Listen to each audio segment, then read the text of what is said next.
It's Shane, Mark, Nikki, and Kian. It's Westlife here with us.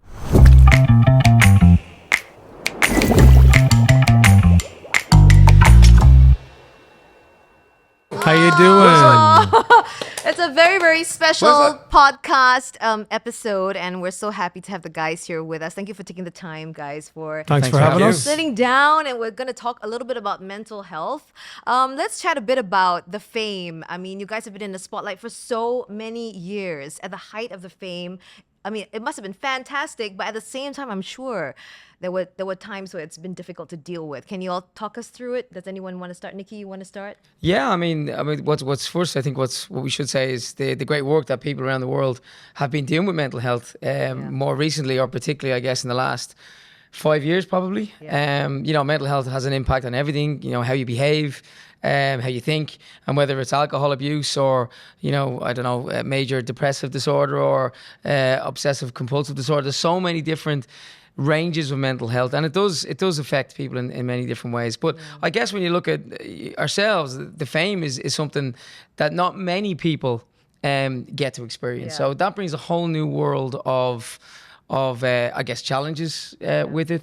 When we started in '99, there was no such thing as mental health. Like Right? nobody, That's right. nobody came to us and said, "Look after yourself," or if you've got a problem, talk. Or Are you okay? Yeah, Nobody said that. exactly. Yeah, nobody said those things. I think I don't know how people dealt with it, even individually. I think we all dealt with it differently. But for me, I always had an inner want or feeling to try and stay calm through it all. Don't let it affect me. Don't drink too much. Don't think you're something you're not. Try and keep those feet firmly on the ground. And that came with the amount of fame that we managed to achieve, or even financial aspects to it. Even when I went home with my friends, they'd all be going, "Oh, look at you touring the world, Westlife," and but they kept me grounded, as well as my family, and the girlfriend that I had then became my wife. We're still together, so we had a very grounded kind of background. So I always had that in my mind. That's great. I think that possibly is for all of you. I mean, you've kept grounded all these years. I think that's why you're here together again, isn't it? And that's fantastic.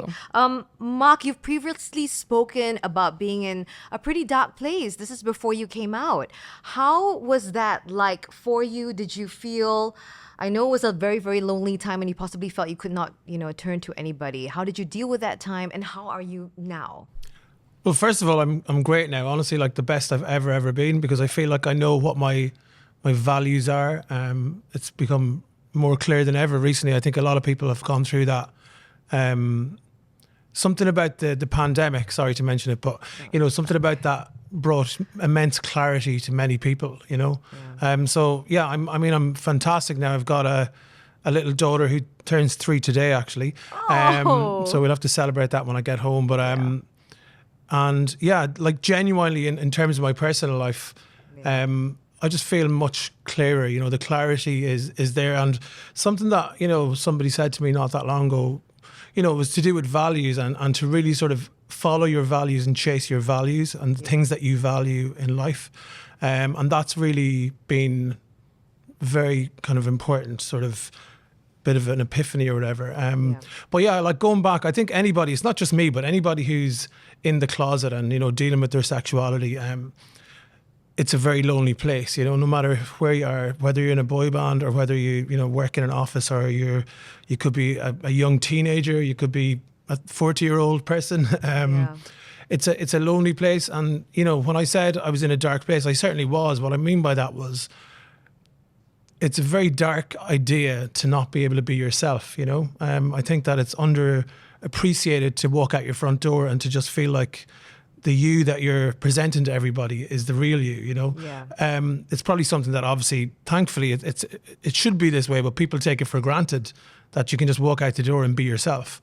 But there's a lot of people out there that don't have the ability, whether it's internally that they can't be themselves, or whether they grow up in a culture or society that they're literally not allowed to be themselves. I mean, there's places in the world where it's illegal to be yourself. Right. And other places it's not illegal, but it might be frowned upon. And there's various levels of that, depending on, I suppose, where you are in the world.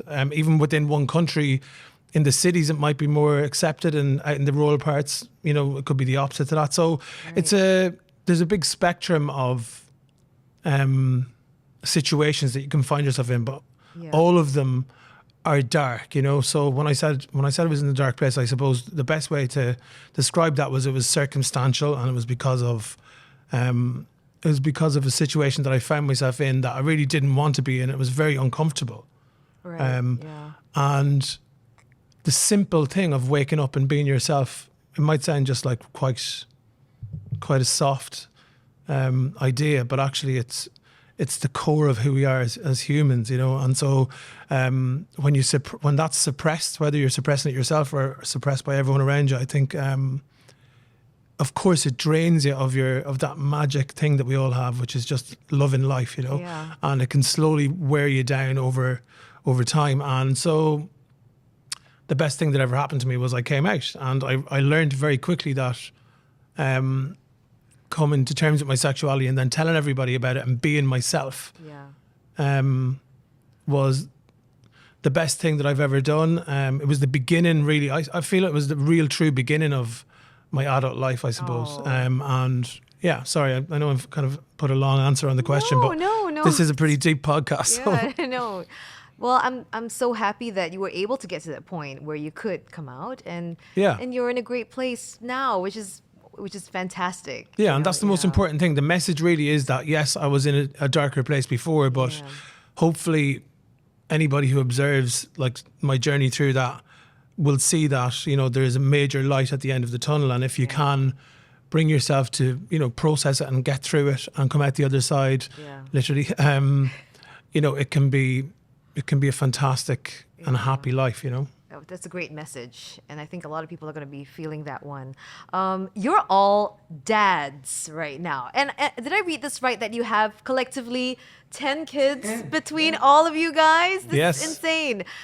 They formed a band. Is that true? Shane, is this true? I mean, have you guys all the kids all formed a band? They kind of did on the 2019 tour. Yeah, Westlife 2 Cuz they called it. But it was kind of like, you know, it was the first time that I suppose the children, you know, 10 children, all different ages, came together, you know, because obviously we got back together as a band, but then our kids were starting to meet each other, some of them for the first time, or hadn't seen each other in years, or were too young to remember. So they all of a sudden had these other 9 children that were, you know, similar situation to them, where their dads are in Westlife, and they're coming to all these amazing concerts, and they're like, this is crazy what daddy does for his job, you know. And so it was quite exciting. And it really actually made, I think, it really did make us, I think, appreciate Westlife more. And kind of really kind of enjoy Westlife an awful lot more because of our children. Right. Because back in the early days, I suppose you're doing it, you know, to be a pop star, and you're doing it for the success, and you're doing it for seeing all the countries, and it's all about you. It's all about us individually. But now it's actually all about our children, really. You know, everything, you know, it is our job. We do this for our children. We obviously love doing it. It's a great job to have, but our children, I think, get to enjoy it even more than we do. Because when they get together at the concerts, and you know, they're doing their little bands, or they're singing songs, or they're writing songs together, and it was crazy to see it, and we didn't encourage it. It just happened organically and naturally, which is lovely, because they get very excited. You know, even coming up to we're doing some shows now in the UK and Ireland in November, December.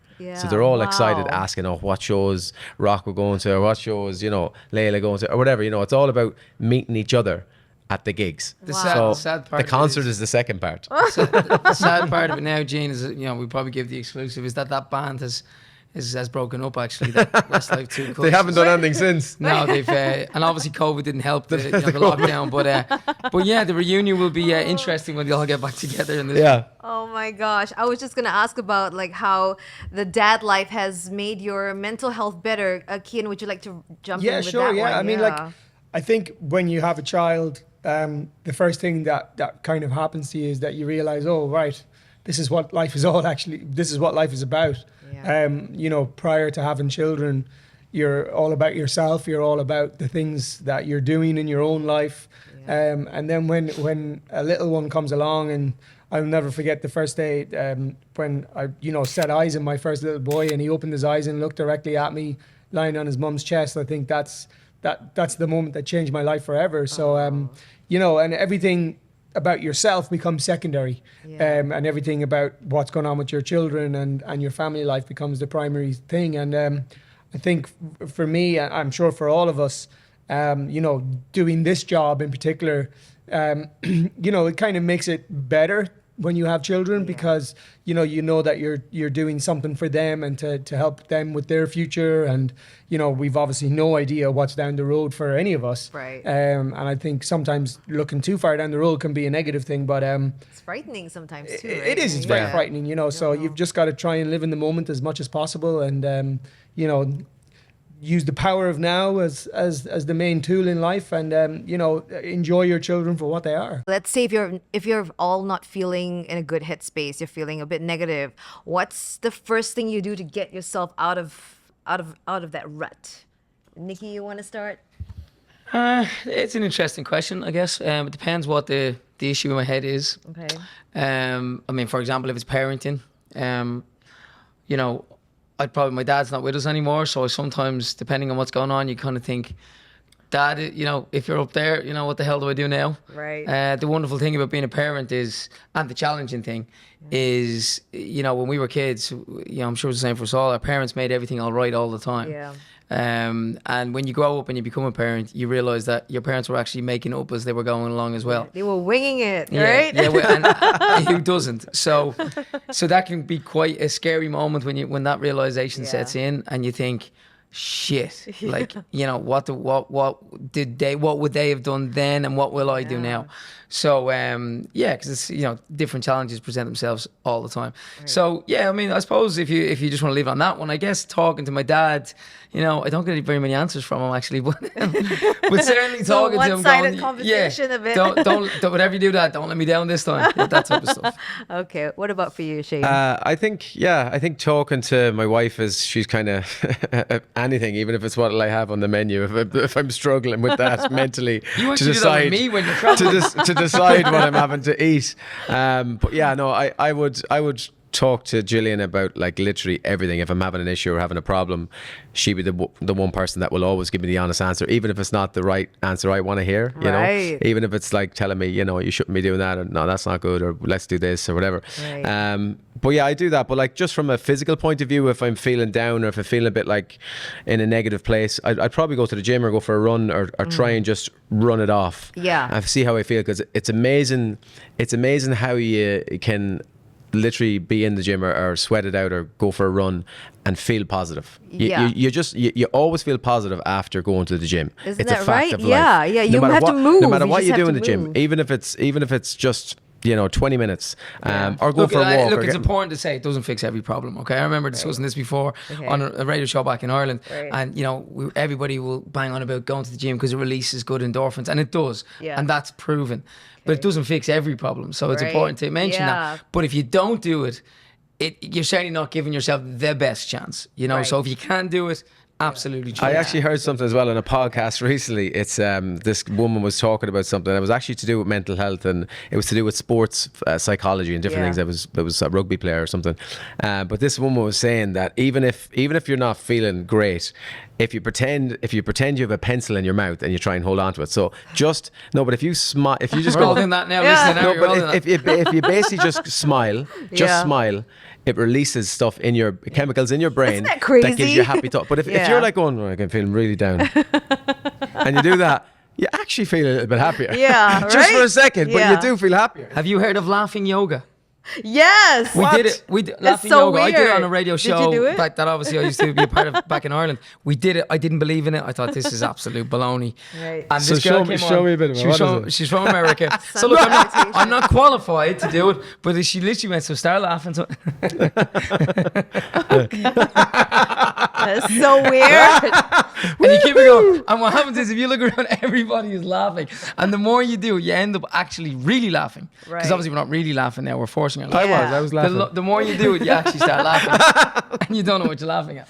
But yeah, laughing yoga. I mean, yeah, we're talking about podcasts and listening to podcasts. I actually listen to quite a lot. I think probably we all do. But something that I heard on one recently was that if you think something, just because you think something doesn't mean it's real, you know. So I think we all do a lot of thinking in our heads, and we all sort of sometimes you can arrive in a place where something that's not real or true can become a fact in your mind. Yeah. And so you have to be, when that happens, sometimes that thing that becomes real in your mind could be quite a negative thing, or it could be, you know, thinking something that's not happening, or thinking that somebody's talking about you when they're not, or thinking that, you know, stuff's going on that's not going on. And so that's where something like CBT, cognitive behavioral therapy, I've definitely gone, you know, had some of that in the past. And that's basically sort of allowing yourself to sort of break down your own thoughts and just talk to yourself within your head and tell yourself that actually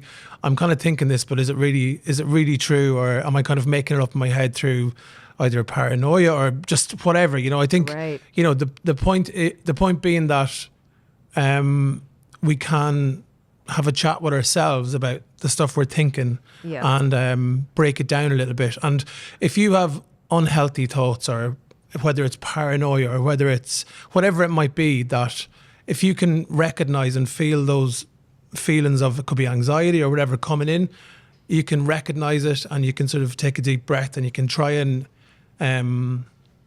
stop it from happening, you know? And just being really aware of your ability to do that is Would you quite replace powerful. them thoughts, Mark, with happy thoughts? So that's something that I would do. Just listening to you there, I would always try and think of something negative comes into my mind. I'm thinking about my dad again, to go back to that. He would always say happy thoughts, you know, positive. Fill your mind with positive stuff. Would you try to do that? Yeah, I think basically what it is first of all, if you are sad or if you have a bad day, like, it's really important to not pretend you're not having a bad day. Like, actually sit there and It's accept okay it to have a bad day. and think it's okay to have a bad day, and you know, to think, right, okay, this is real, and you have to process sadness. Like, sadness and happiness both come and go all day, every day, you know, and you have to be able to live with it instead of run away from it. Yeah. You know, because otherwise then you're just storing it for another day, you know. So you have to be able to live through those moments where you don't feel great. And sometimes, even recently, I mean, I'm doing things recently that I never thought I would. You know, you nearly laugh at it 10 years ago. But even just stuff like breathing, you know, like just sitting and breathing in and breathing out really helps to deal with moments where you might get a bit anxious about something and stuff like that. So the not real thing as well, actually, something I heard before as well. And it's something I always go to, something like, if you're anxious about something, or if you have a fear or something. So fear stands for false evidence appears real. FEAR. So it's not necessarily going to happen. Right. You're just fearing that it might happen, but it's not actually real until it happens. So it's just something to take into your mind. So I do that sometimes, and it does actually help because it hasn't happened yet. Yeah, that's good. That's a really good reminder. No pressure, Kane. Over to you. Yeah. Kane just goes to the pub. Well, actually, I used to be a very stressed out character, as the boys know. And I found a sport that just completely took me away from it. I started surfing when I was in my mid-20s. Right. And I find surfing is something that, you know, it puts you in the moment. I think the biggest problem in life for us all is that we're constantly thinking about things that either have happened in the past or that we think are going to happen in the future. And trying to find something that works for you, that puts you in the moment, in the here and the now. mindful. And surfing did that for me dramatically. And, you know, it lets you leave all the worries behind that's going on in your life, or all the different things that are going on. And it gives you a place to go and think about things as well. But also, you know, I listen to a lot of audiobooks and stuff like that, The Power of Now, The Art of Happiness, all these things that are just, and they're all very simple tools, really. I mean, everything that the boys are saying, we all worry about what's coming in the future or what we've done in the past. It doesn't really matter. Only if we don't focus on what we're doing here and now today, it's all we have is the here and now. So I just try and live by those things. It's not easy. It doesn't always work, as we all know. But they're the things that I try and live my life by. And that's it, really. I think you have to let your mind, you have to control your mind. You can't let your mind control Exactly. you. It's a very, very strong and powerful thing. So you've got to be in charge of it. Sometimes silence the chattering monkeys. Or talk to somebody. Sometimes Just it's a don't hold it all in. Sometimes you lose that challenge today, but you have to win it back tomorrow. Yeah. Thank you so much, guys, for joining Thank me on you. this mental health podcast of mine. Are you okay? That was really nice. I mean, I've interviewed you guys many times over the years, and I feel we've all grown up so much. All dads and everything. So thank you for the time today and for sharing Thank you what's for on having your us. brain. Thanks for having us. Thanks for having us. See you next time, guys. Bye.